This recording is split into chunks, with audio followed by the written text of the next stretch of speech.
It's great to see you all. Good morning to those of you in Korea, and good evening and afternoon to those of you joining us from around the world. Um, I'm Loughlin Sweeney. I'm a history professor at Underwood International College at Yonsei University. And I'm very pleased to have been invited to moderate this first session of this interdisciplinary conference.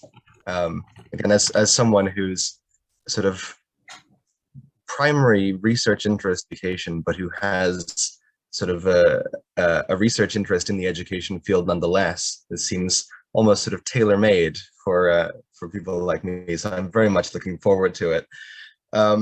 So we have 5 speakers in the first session. Each of them will have 30 minutes to give their papers, and then we'll have a short intermission after that. There'll be most likely time within the 30 minutes for some Q&A, and then there'll be 30 minutes at the end of the session for discussion.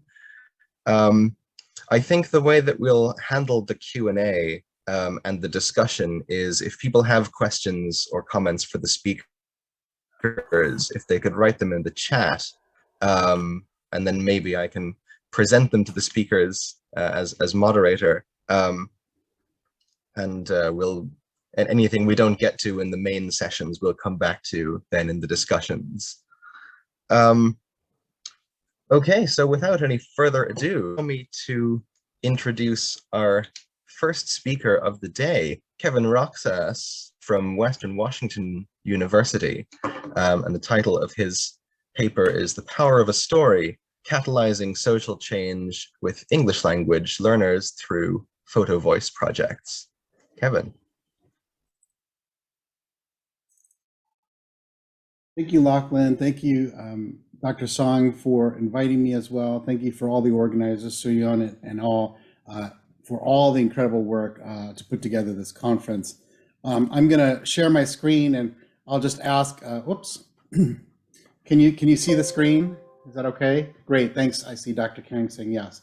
So this is the name of the presentation. Dr. Sweeney already mentioned the name of the presentation, and I'll underline the idea of the Photovoice, the idea of social change and the power of a story. And in the next 25 minutes, roughly, I'll talk through that idea, the importance of stories, this idea of English language learners and Photovoice. I want to make sure to also acknowledge my colleague, Dr. Maria Gabriel, who couldn't be here for this presentation, but a lot of this work is based on our partnership together. So a lot of bullet points here, but I just want to again say thank you to the organizers for having me here, Dr. Song and Suyeon, for their work in organizing this. I acknowledge this conference is about examining migration, culture, language, and history from an educational perspective, and I hope my work adds to the conversation today. Our focus today is on storytelling through visual narrative and also some writing as well. I'm going to talk about this through providing personal examples and also examples from the research that I've done over many years now. And we'll look at participant work. We'll talk about what is Photovoice. I've used that term a couple of times now. And we'll also see it in practice. I'll show you some examples, some photos of how this work is exhibited in public spaces and how it generates conversation about migration indeed. And I'll ask you, hopefully, I don't know if we'll have time, but one question I'll leave with you, I'm going to leave a couple of questions as we go through the talk, is how could you possibly employ these methods? I understand we're a group of different interdisciplinary scholars in the room or in the virtual room. I particularly come from this from a teacher education perspective, from a college of education. I'm the dean here at the Woodring College of Education at Western Washington University. But if you were in a different field, if you're in sociology or in history or in Germanic studies, how do you integrate voice? How do you possibly integrate visual imagery into your work? Hopefully that'll stimulate some conversation later on. This is a lovely photo. I wish my colleague was here. My colleague, Maria Gabriel, who I mentioned earlier, is a twin, and she often tells this story about, introduces herself via this picture when she was a child. I'm going to introduce myself via this picture taken, it would be more than 60 years ago now. My mother is here. I hope you can see my arrow here, or cursor. She's the one with the black dress and standing in front of the globe. My mother was one of 17 children. I know you did hear me right. I said 17, 7. She was the third oldest of those 17 children. Standing next to her right, I don't know if you can see the woman with the glasses, that's my maternal grandmother, my mom's grandmother, or mother, excuse me. And standing next to her left is my maternal grandfather, my mom's father. And again, my mother was one of 17 children, but she was the first, more than 60 years ago, to migrate from the Philippines to another country in search of work, in search of employment. She was not married at the time. She was in her 20s, and she moved. And this was the day, by the way, this was back in the day when you could bring everybody to the gate. I don't know if you remember those times when you could bring your whole family all the way to the gate, and they could hug you all the way until you got on the plane. And I share this photo with you because it tells you a little bit about myself in terms of my family. My parents immigrated from the Philippines. It tells you a little bit about my mother in terms of her large family and the ways in which she left the country to support her family back in the Philippines. And I don't have time, but I could tell you lots of stories that emanate from this picture in terms of what happened when she immigrated to the United States. What happened when she met my father, who had also immigrated to go to university. They met, had 4 children. I was the third. And they tried to understand what it was like to live in another country, in this case, the United States. As they started to have children, they had 4 children, I was the third. What was it like to raise children in a country in which English was, they knew English, but it wasn't necessarily the language they primarily used. They used Tagalog. So I could tell a lot of stories about this, but it gives you a little insight into me, the visual narrative, more than if I just spoke out loud, more than if I just wrote. So I want to give you something to think about. And I don't know if we were together in one room, we'd have some time. And if I had a little bit more time, we'd be able to debrief this. But I want to do a little bit of a thought exercise in terms of visual narrative, in terms of your own life. Okay, so I'm going to ask you to do something here and hold on to the idea. Maybe we'll come back to it at the end. But here's the experiment. On your phone, how many photos do you have currently? So on your phone, how many photos do you have? And my guess is most people, thousands, right? 5,000, 4,000, whatever it might be. But here's the thought experiment, right? If I were to ask you, I'm going to delete every photo on your phone, and you could only save one photo that told a story about your family, which photo would it be? Right? Which photo would you choose to save if I deleted everything else? And my question also, a lot of questions here, but what would that photo about your family tell us about your language, your culture, the history of your family? Perhaps, if it's a photo of your grandmother or grandfather, might it tell a story about migration patterns, right? So hopefully we'll come back to that, but I'm encouraging you to think about how do photos play a powerful part of your own life in telling stories. So this study that I'm going to talk about, and I'm going to zoom into the study and then zoom back out into the process, was in Colorado. It was in a district with about 30,000 people. Farm, which says 29% farm, that's free and reduced meals. That's a term used in this district around students who had difficulty paying for food. So therefore, the school provided lunch. And so about a third of the student population was under free and reduced meals, farm. And about 2,000 English language learners, or ELLs. So this is the district itself. But despite that, those demographics, 2,000 of the students were English language learners. The teachers were saying, we know some of the statistics or the quantitative statistics, but we don't know very much about the students themselves, their stories, what they like to do, what their families are like. So they approached myself and Dr. Gabriel to do a study, and we used Photovoice. So let me talk about what that is. Oh, this was a district and shows a demographic spread of English language learners, or immigrant students, excuse me, throughout the demographic region of the town or the city where this study was held. Photovoice itself is a blending of photography, telling stories or storytelling, research, and social activism. And I'll explain this more as I go through on the slides. The purpose of the approach in terms of research and in terms of photography is to uncover silent themes, to educate a community about the participants in the Photovoice project, to increase awareness, and to promote social change. So in this case, I worked with a group of immigrant students, and they told stories about their lives. And we eventually made posters, and you'll see them in a minute. And we put them in a cafe and had a month-long exhibition. And it brought people from the community together to discuss the lives of those students, to center the lives of those students and their families. When students participate, or when people participate in these projects, they become photographers, they become storytellers, they become members of a team, they become researchers, they become social activists and leaders. I'll give you some example of this. Some of the students who were immigrant students and English language learners in the study had that in common.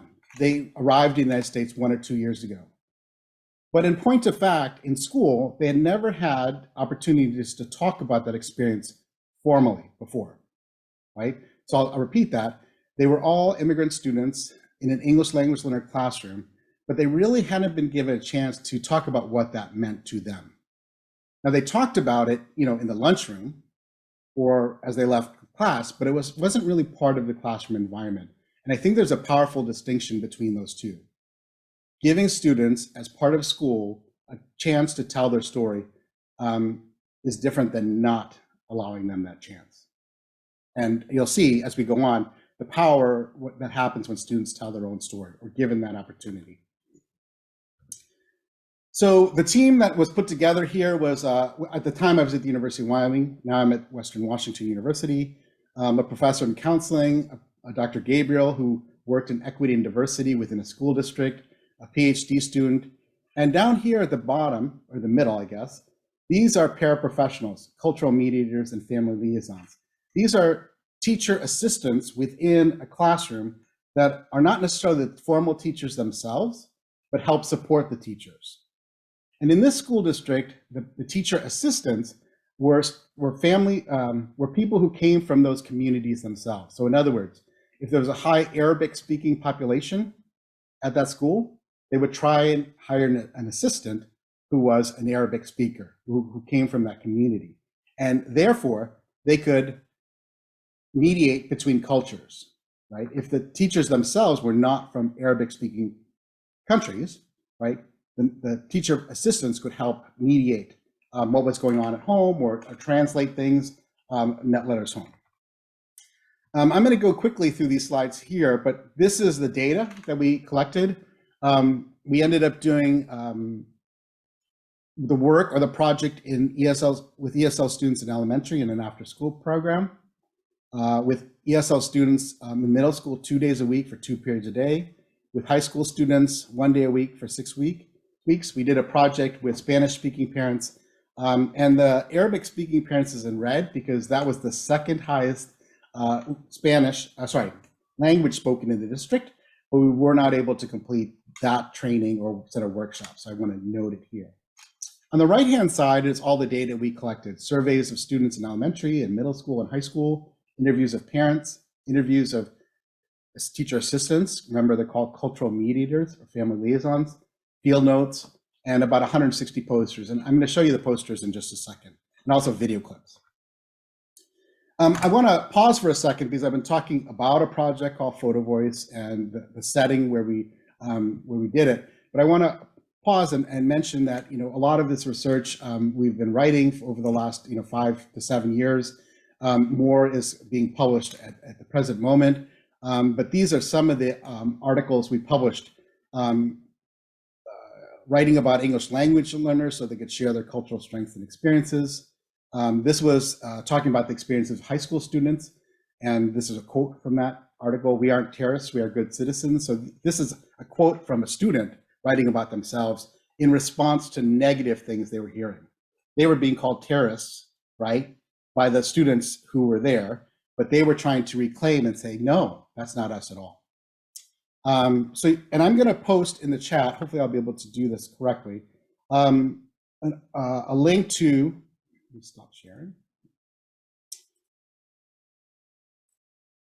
a link to this Google, my Google Scholar homepage. And I'm going to share that with you. So if anybody wants to look up the research later, they can do that. There's a lot of links to all of the articles that I'll mention too as we go through. Whoops, this goes to everyone. Okay. So I believe I just posted that link to my Google page. Okay. 4:25. So I've got about roughly 10 or 12 minutes. So, okay. So I just shared that. So let me talk through what this looks like. I've been talking about, we're doing a Photovoice project and what it looks like, but I haven't shown you it. So the next 12 minutes, I'll do that. The introductory lessons with students were introducing ourselves and introducing each other. These students had been in classes before, but they hadn't had opportunities to talk with one another in as much as they would like about their experiences. So we would do introductory exercises like the one picture I showed you earlier about my family. The facilitators of the workshop would share photos like that to build rapport, to be open with students so they could see a model of what they could do with each other. And so students then would take pictures with a camera or their phone, and we'd have them ask them certain questions about photos that we wanted them to take. So we'd say, take a photo of something at home that shows education is important. Take a photo of a place in school where you feel really supported, or where you feel people notice you. So we'd ask them to take photos, and then they'd come back to the classroom. We'd take the photos, we'd project it on a screen, and then each of the students would tell a story about that photo that they took. And I just want to let you know that that was a very powerful thing, because our imagining of what those students thought was important was different from what the photos that they actually took, right? We thought it was going to be this one thing that they take photos of, but they were taking photos of something totally different because they got to choose, right? Then we do another photo expedition, go off and take some more photos, write about it, and then we just keep the cycle going, right? Take photos, write about it, share publicly, and this is what it looked like. So this is a middle school student. In the first part, one of the first exercises we do is have them feel welcome with each other, feel comfortable. So they'd lay down on a big piece of sheet of paper and they'd take turns outlining the body of each other. And then we'd ask them to write outside of your body, right? So this is the body of that boy here. How do you describe yourself? So inside, how do you describe yourself?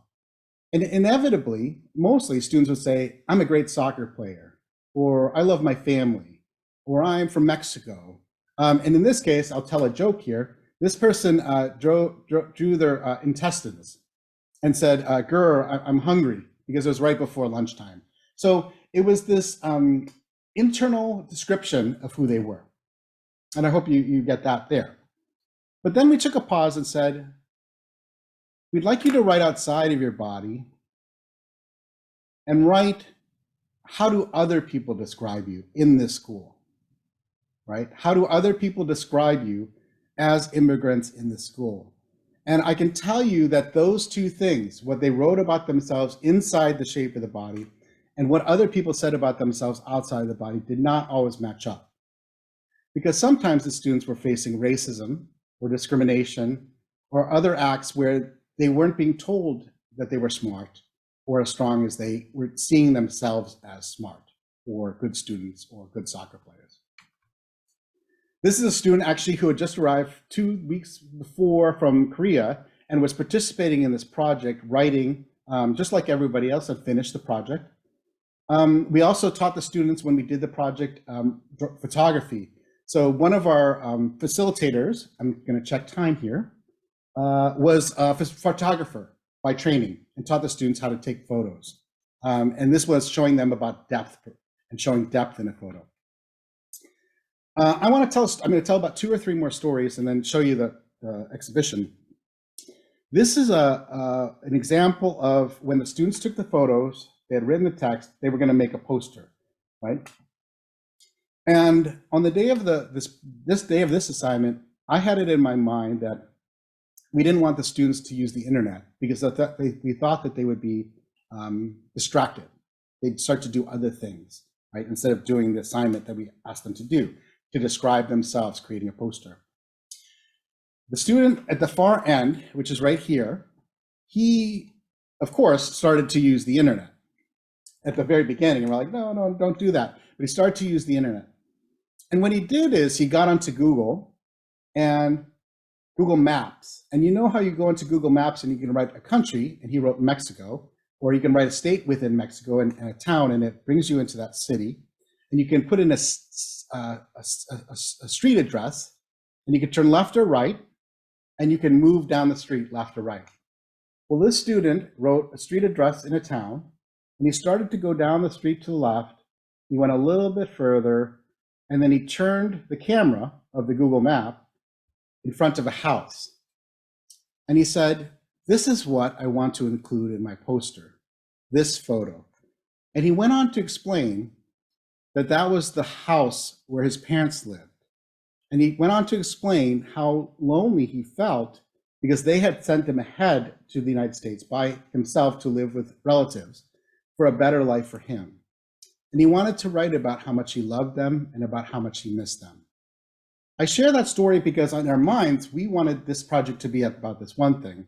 But when we give students agency or space, they create something very powerful. I believe I have about 5 minutes before the question and answer, so I've just got a couple more slides to show. Here are some students sharing their posters, so they were practicing in English. The poster is on a board right behind the student in red. Here's the student who we saw earlier. I'm sharing this poster here. These are middle school students practicing English, immigrant students sharing their stories, because this person right here was an assistant principal. This was a visitor from the district listening to their presentations about themselves. And this person right here with the blue shirt was the principal. And we have been going to the school for about 4 or 5 weeks doing these projects, developing these posters and photographs. And the principal raised his hand and said, I want to interrupt. And I was a little worried about what he was going to say. But he went on to say, because he hadn't said anything up to that point to us. But he said to the students, and he looked them straight at them, and he said, you know what? I'm so proud of you, students, for telling your immigrant stories here publicly, for having the courage to do that. And he went on to say that your stories are like my story. And he went on to say that he, the principal, doesn't usually talk about it, but his parents migrated from Mexico. And he has never felt comfortable talking about his experience until he started seeing the students present their posters. And he was inspired by them. At the end, we ended up having, these are the poster boards that were created. They're just regular posters, but they're on hardback. They're like a poster that you put it in a museum. And we ended up creating about 160 of them because there were so many participants.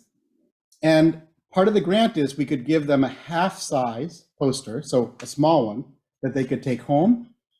But we had these big ones, and we decided to have a month-long exhibition in a public coffee house in the middle of the town where the project was held. And this gives you a sense, this was an old coffee warehouse, and it was turned into a coffee shop. And it was also, there are art displays there from time to time. So we took it over for a month, and we started to put up the posters, elementary students here, middle school students here, high school students, and in the front were parents. There's a whole area for parents. And I remember I was putting up these posters because we put them up one by one because it took some time. And I was up on a ladder, and a guy who was getting coffee tapped me on the shoulder when I was on the ladder, and he said, I've been waiting for these. I've been waiting for you, is actually what he said.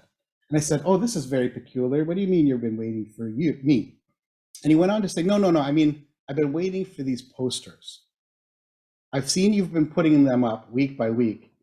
And these students who live in our community, who are migrant students, who are immigrant students, I want to know more about them. And I've been waiting for the next installation or set of posters because I'm learning something about my community by coming and seeing the work of these children. So at the end of the, maybe actually in the middle of the exhibition, the month-long exhibition, we had a gala night where the paraprofessionals, the teacher liaisons, and the teachers came, and we had a celebration. Students gave speeches. These are some of the teachers teacher assistants. These are the English as a second language teacher, English as a second language teacher, high school teachers we worked with. Dr. Cho on the right-hand side in the yellow jacket is one of my colleagues who used to be at the University of Wyoming, and some of you here might know him. Family members, elementary students taking photos of their projects. This is the first time they'd seen their work publicly displayed, and they were just so very proud of seeing the work. They had seen it on a computer, right? But they had never seen it in a gallery like this before. So they were very proud of telling their migrant story in public. And I think I just have 2 more slides and then I'll close. We're almost at time. Students gave speeches, and I'm very proud of the speeches they gave because many of them, again, were English language learners. So they were speaking in a different language in front of the public in terms of the project and what they got out of it. So I'm going to tell 2 stories, and to close. This is Gertrude. This Gertrude here is with a plaid dress. This is her sister, her little sister, and this is her mother. And Gertrude's poster is about, she wrote about being adopted, living in Haiti, and it was very difficult because her mother and father both died, and her family didn't have enough money to take care of her. So she ended up being put up for adoption. And this is her mother, her adoptive mother, and when she moved from Haiti to Colorado. And what I did is I make it a point of seeing all the students at the front and bringing them to their poster, because for the first time I wanted to see their reaction. So on the gala night, the opening night, I met Gertrude and her mother and took them to their poster around the corner, and her mom just started crying, like really strongly crying. And Gertrude, the daughter, said, "Mom, why are you crying?" And the mom said, I'm crying because now I know where all the photos went, because they're missing from our scrapbooks. So it was kind of a joke. But then she said, no, Gertrude, I'm crying because you've told so beautifully the stories of our life together. I'm crying because you've told so beautifully in this poster the stories of our life together. So I'll show you one more poster. This is Nuran, and during the project itself, about 2 months, Nuran did not wear a hijab or a head covering, and we finished the project. We did a presentation. She was at this gala, and then in the fall, we started to do presentations. So in the spring, we did this project. She made her poster. In the fall, we started to do presentations and invited Nuran and others to come and to talk about their work. And she at that point, she was wearing a hijab every time she would come and speak. And this was about 3 or 4 times I noticed. So I asked Nuran, I said, Nuran, I'm curious, I'd like to ask you this. In the spring when we were doing work, you weren't wearing a hijab. And now in the fall, you're wearing the hijab to all the presentations we're doing about this project. And Nuran said, and looked at me really straight at me, and I'll never forget this to this day. She said, I'm wearing the hijab or the head covering because I'm Muslim, because this project made me realize that I'm no longer afraid, right, of who I am. This is who I am.